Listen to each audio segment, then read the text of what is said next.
My name is Mia Foster, and I'm 29 now, but when I was 14, my entire world revolved around the balance beam. Gymnastics wasn't just a sport for me, it was freedom. It was grace. It was the one place where I could control something in a life that felt completely out of control. Every flip, every twist, every perfect landing was a little rebellion against the chaos waiting for me at home. I loved it more than anything, even if my parents didn't understand why. But that love came with a price. By the time I was 14, my parents didn't just pressure me, they punished me. Their words cut deep, but the real fear came from their hands. One mistake, one slip on the beam, could lead to something much worse than disappointment. It could lead to pain. That night at the regional competition, I learned exactly how high the stakes really were. Before I dive into what happened, I want to say something. If you've ever felt trapped, silenced, or pushed beyond your limits, stick with me. This story isn't just about gymnastics, it's about finding courage in the darkest moments. And hey, if you like following real-life triumphs, consider subscribing and sharing this journey with others. You might just inspire someone who needs it. The competition had been going perfectly until my final routine. I had trained for months, every muscle aching from exhaustion, every thought focused on landing clean. And then it happened. A small wobble on the beam. Nothing catastrophic, nothing anyone would have noticed but me. I tried to finish gracefully, but the moment I stepped off the mat, I saw them, my parents, waiting in the stands with faces twisted in fury. Their anger didn't stay in their eyes. It came to life the moment we got home. My father's hand hit my shoulder, hard, and my mother's voice screamed in my ear, echoing with all the disappointment and shame they wanted to unload. "Do you think this is enough?" They shouted, accusations flying faster than I could catch. I froze, heart hammering, tears blurring the edges of reality. Fear and shame collided inside me, a storm I couldn't escape. But somewhere in that chaos, something shifted. I realized that no medal, no championship, no praise would ever protect me here. My dreams weren't enough to shield me from their cruelty. And in that instant of clarity, amidst the shaking and the tears, a single thought crystallized in my mind. I couldn't stay. Not another day. Not another hit. Not another insult. As I lay in bed that night, my body bruised and my spirit aching, I knew I had a choice to make. Stay and endure, or risk everything to escape. The idea terrified me, but for the first time, it also felt like the only way forward. Could I actually leave? Could I find freedom beyond these walls? I didn't know yet, but one thing was certain. My life would never be the same. The next evening, the confrontation came again, faster and harsher than ever. A missed handstand, a small slip during practice at home, they exploded. My father's fist slammed against my shoulder, and my mother's shrill screams filled the air like jagged glass. I could feel every ounce of fear I'd carried for years compress into a single urgent thought. I have to leave. Right now. Tonight. There's no other way. I waited until their shouts faded into the dull hum of the evening, until the house settled into a false calm. My heart pounded as I stuffed a small duffel bag with essentials. Some clothes, a few toiletries, a notebook full of routines, and the medal from my first regional win.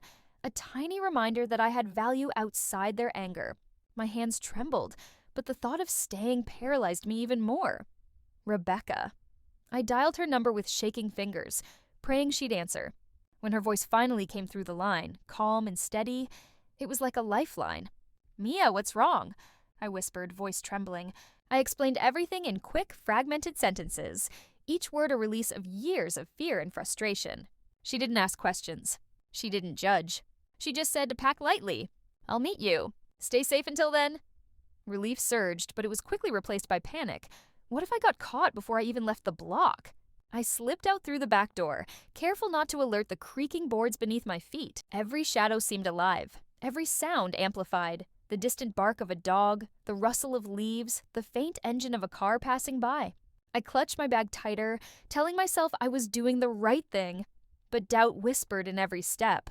What if I'm making a mistake? What if she can't help me? What if I'm alone forever? At one point, I froze as the porch light flicked on behind me. My father must have been patrolling the yard. I pressed myself against the cold siding, holding my breath as his shadow passed. The seconds stretched into minutes, my heart hammering like a drum. When he finally disappeared, I exhaled in a long, shaky sigh, my resolve deepening. I had to keep moving. By the time I reached the small park where Rebecca had agreed to meet me, night had swallowed the streets. The empty swings creaked in the wind, echoing the emptiness I'd left behind, but also hinting at the freedom I was about to claim. I hugged my bag to my chest and waited, scanning every darkened corner, heart fluttering in both fear and anticipation. Minutes felt like hours. And then, a familiar silhouette emerged from the shadows. Rebecca. Relief hit me like a wave, but uncertainty followed immediately. Can she really help me? Am I ready for what comes next? The future was uncharted territory, and I couldn't see past the next hour, let alone the next year. But one thing was clear. I was no longer trapped. Tonight I had chosen myself, and that choice, terrifying as it was, would change everything. By the time I reached Rebecca's gym, my legs felt like lead. My shoulders ached from carrying both my bag and the weight of fear, and my mind buzzed with the images of home I couldn't shake. The fluorescent lights of the gym felt almost blinding after the dark streets I'd fled, but there was something in the air, something calm, steady, and safe that I hadn't felt in years. Rebecca was there waiting, hands on her hips, a clipboard in one hand, eyes sharp yet not unkind. "Mia Foster," she said, voice firm. "I've heard a lot about you, and I've been waiting for you to show up." Her words were an odd mix of authority and encouragement, like she expected me to fail, but believed I could prove her wrong. I hesitated at the entrance, uncertainty weighing down every step. My first instinct was to retreat, to run back to the familiar chaos, but I didn't. I swallowed my fear and stepped inside, letting her assess me without protest. She guided me to a mat, her gaze never leaving mine. "We'll start simple," she said. "Trust is built in steps, not leaps. Follow me and don't overthink. Just move." At first, every instruction felt like a test. I flinched when she raised her voice too sharply, my old habits of fear clinging stubbornly. But gradually, I began to see the difference. Rebecca corrected mistakes without shaming me. She celebrated tiny victories, a clean landing, a balanced handstand, and reminded me that perfection was a journey, not a demand. Her discipline was strict, yes, but infused with empathy in a way my parents had never understood. Training became both a physical and emotional exercise. Each tumble, each wobble, each fall forced me to confront memories I had buried. My father's slaps for minor mistakes, my mother's jeers echoing in the hallways. Some days I couldn't stop the flashbacks, and Rebecca noticed. "Mia," she said softly after I froze mid-routine, "pain can teach, but it shouldn't define you. You decide how it shapes your path." Her words struck a chord, deeper than any lesson I'd ever had. Week by week, I felt a shift. My muscles grew stronger, my routine smoother, and a small ember of confidence sparked in my chest. I began to see myself not as a frightened girl under her parents' thumb, but as someone capable of control, focus, and determination. And yet, the shadow of doubt remained. The question of whether I was truly ready for the competitions ahead. Rebecca sensed it. "The first big one is coming," she warned. "The judges, the crowd, the pressure, it's all real. But don't let fear steal your focus. You're stronger than you think." I nodded, but inside my stomach twisted. Could I really step into the arena without faltering? Could I let myself shine without expecting punishment afterward? As I lay in bed that night, muscles sore and mind racing, I realized that the first real test of my courage was just weeks away. A competition under Rebecca's guidance, my chance to prove I could trust someone, to prove I could trust myself. But the thought of performing perfectly, with everyone watching, made my heart pound. Would I rise to the occasion, or crumble under the weight of both my past and the expectations ahead? The weeks turned into months, and the gym became my second home. Every day, I pushed myself harder than the day before, muscles screaming, hands raw from grips, feet bruised from endless landings. Rebecca watched every move with a hawk-like intensity, correcting, encouraging, demanding focus. "Mia," again, "don't let your body betray your mind," she would say, and I would nod, swallowing the exhaustion and fear. Training became a delicate balance of physical rigor and emotional therapy. Some days I nailed a routine perfectly, landing with a quiet triumph that made my chest swell. Other days, a slip on the beam would send me spiraling into flashbacks. My father's fists, my mother's screams, the taste of fear thick in my mouth. Each tumble forced me to pause, breathe, and remind myself that this time I was in control. Not them. There were injuries too. Minor sprains, twisted ankles, bruised knees, but even pain became part of the rhythm. Rebecca taught me how to listen to my body without letting fear dictate my performance. Pain is temporary. Strength is forever, she reminded me constantly, and slowly I began to believe it. Competitions came like checkpoints on this long, grueling journey. Local meets were nerve-wracking. My stomach twisted, hands clammy, heart hammering like it had a life of its own. But every time I stepped onto the mat, I felt a flicker of something new. Confidence. A clean landing here, a flawless spin there. Judges nodded, applause filled the room, and for the first time, I tasted the thrill of validation earned, not forced. National competitions were a different beast. The audience was larger, the routines more demanding, and the rivals sharper. One girl, Elise, had a reputation for perfection, and every time I saw her smile at my mistakes, a spark of fear ignited. I wanted to quit, to run, to hide from the scrutiny I had spent years avoiding. But Rebecca's voice always cut through the doubt. "You belong here, Mia. Focus on your rhythm, not theirs." Still, doubt lingered. At night, nightmares revisited my parents' fury, my failures magnified 1,000-fold in the dark. I would wake shaking, heart pounding, questioning if I had the courage to continue. Some mornings, I barely moved from the mat, staring at the ceiling, wondering if escaping had only postponed the inevitable. Yet, despite fear, despite the pain, I was growing, stronger, faster, more precise. Each competition, each small victory, chipped away at the walls built by years of abuse. I began to see a version of myself I could actually trust. Then came the invitation I had been dreaming of. An international competition. My first real chance to step onto a global stage, to measure myself against the best in the world. My stomach turned with a mix of excitement and terror. Could I handle the pressure? Could I face thousands of eyes without faltering, without letting my past dictate my performance? The weight of the opportunity pressed against my chest, heavy and thrilling. I knew that beyond the routines and medals, this would be the first time I would truly confront the echoes of my past. And somewhere deep inside, a spark of determination whispered, "I won't let fear decide my story." The months leading up to the international competition were a blur of early mornings, late nights, and relentless repetition. Rebecca pushed me harder than ever, refining every routine, every twist, every landing until it felt like muscle memory and instinct had merged. She drilled me not just physically, but mentally, making me visualize success, confront fear, and reclaim control over my body and mind. Every practice left me exhausted, yet exhilarated, a strange mix of pain and triumph that I hadn't known I could endure. Finally, the day arrived. The arena was enormous, buzzing with anticipation, the kind of energy that makes your chest pound and your hands sweat before you even step on the mat. Thousands of spectators filled the seats, cameras flashed, and journalists whispered questions into microphones. I felt exposed in a way I hadn't in years, every eye magnifying my insecurities. This was the moment I had trained for, yet the fear coiled inside me like a live wire. Rival gymnasts moved through the arena with an almost frightening confidence. Elise was here, her smile sharper, her routine smoother, and every step she took seemed designed to intimidate. I reminded myself to breathe, to focus on my own rhythm, to let Rebecca's lessons guide me. "You've earned this," her words echoed in my mind. "Own it, Mia. You belong." The warm-up began, and as I executed a series of handstands and flips, a sharp pain shot through my ankle. My stomach dropped. Panic whispered, "Not now, not here."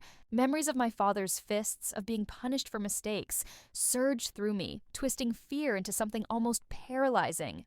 My legs felt weak, my mind teetering on the edge of doubt. I could quit. I could hide. I could let them win. The fear, the shame, the years of conditioning. But then I remembered every hour of training, every bruise, every tear, every small victory that had led me here. I remembered Rebecca's faith in me, the sacrifices she'd made, the unwavering belief that I could overcome.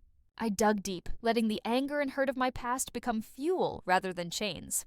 With every shaky breath, I grounded myself, channeling fear into focus, doubt into precision.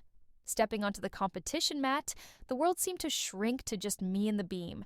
The audience blurred into shadows, the lights softened, and only the rhythm of my body and the memory of every lesson remained. Each flip, twist, and landing became a defiance of the years I had spent living in terror. The pain in my ankle was still there, but it became part of the story I was telling through movement, a story of survival, courage, and reclamation. As I completed the routine and landed my final step with perfect balance, a surge of exhilaration and relief crashed through me.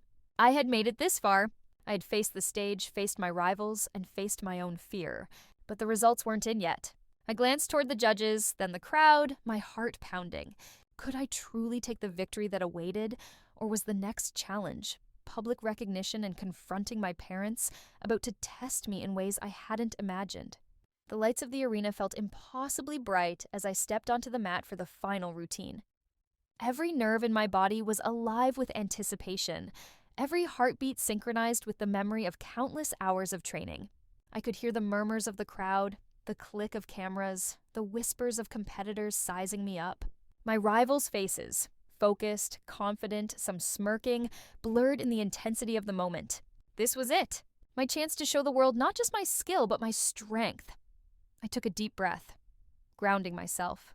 Each movement flowed as if my body had learned the language of resilience by heart. My flips were precise, my landings solid, my spins sharp yet graceful. The pain that had haunted me, the bruises, the injuries, the weight of my parents' abuse was no longer a chain. It became energy, power I could wield through every twist and turn. I felt alive in a way I had never experienced, as if each perfect movement was reclaiming a piece of the girl they had tried to break. When I landed the final step, my chest heaving and arms trembling, the arena erupted. Applause, cheers, whistles, an overwhelming wave of recognition washed over me. My rivals stared, disbelief etched into their faces. And I realized that I had done more than execute a flawless routine.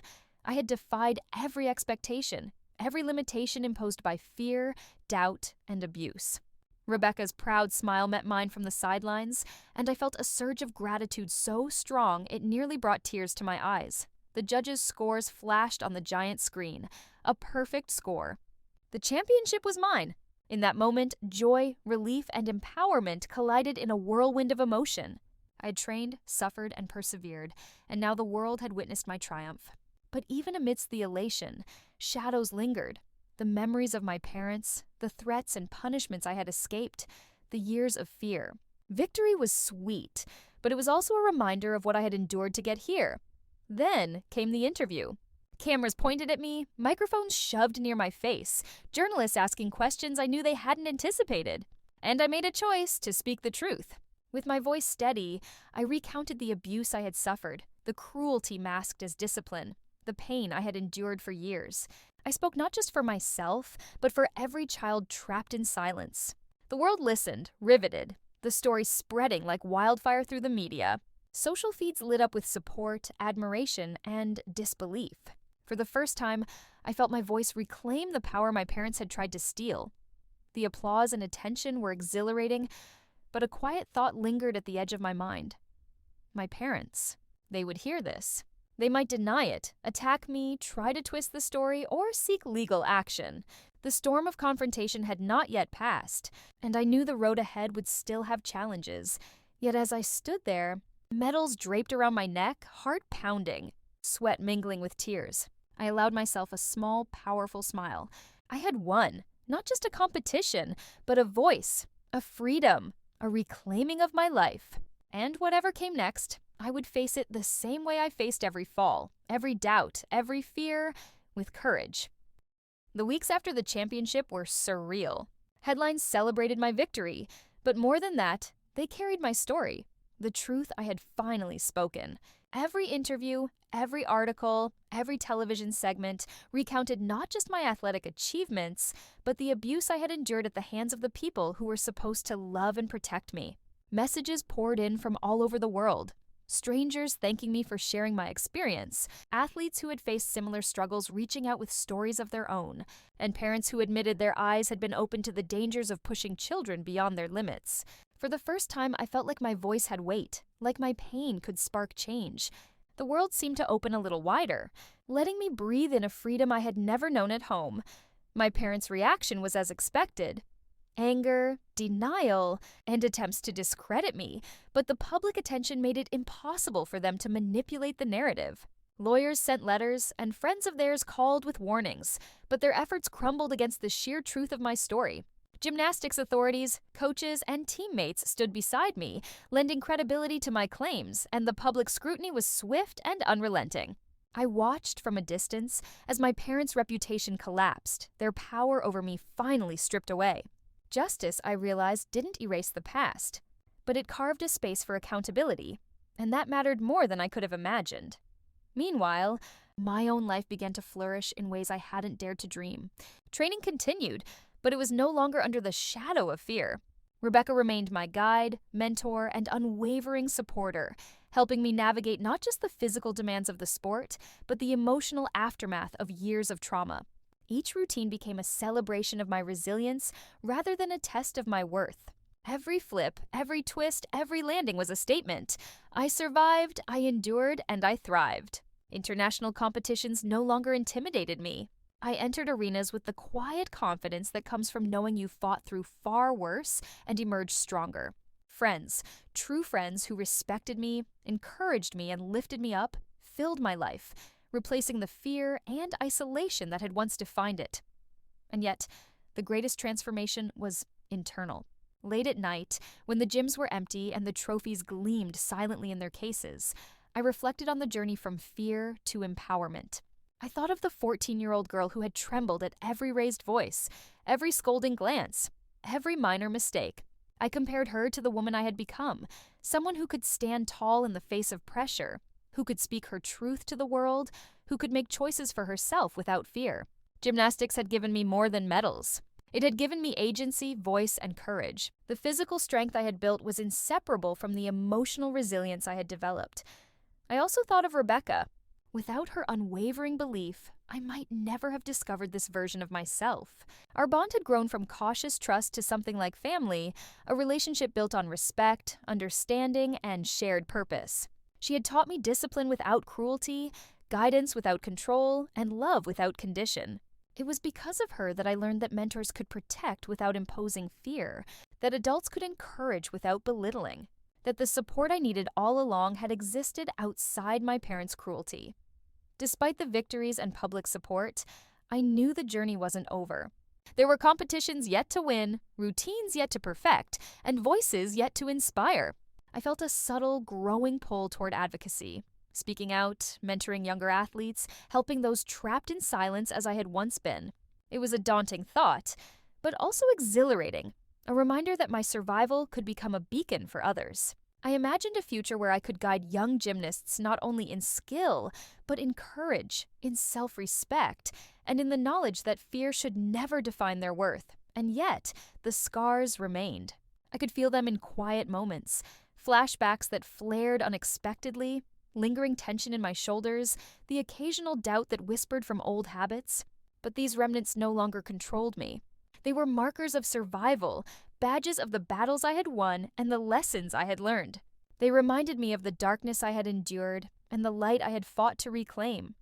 Sitting in my apartment one evening, looking at the wall lined with medals, trophies, and ribbons, I allowed myself a deep, unguarded smile. Not the triumphant, performative smile I once forced for judges or coaches, but the quiet, powerful one that comes from knowing you are finally safe, finally in control, finally whole enough to move forward. The fear that had defined my life was gone, or at least it had been tamed. I was free. I was powerful. And for the first time, I felt truly, unequivocally alive. The future was still uncertain, full of challenges I couldn't yet see, but I knew this. Whatever came next, I would face it the way I had faced every tumble, every fear, every doubt, head on with courage, strength, and the knowledge that I had already survived the worst. And that, I realized, was victory in its truest sense.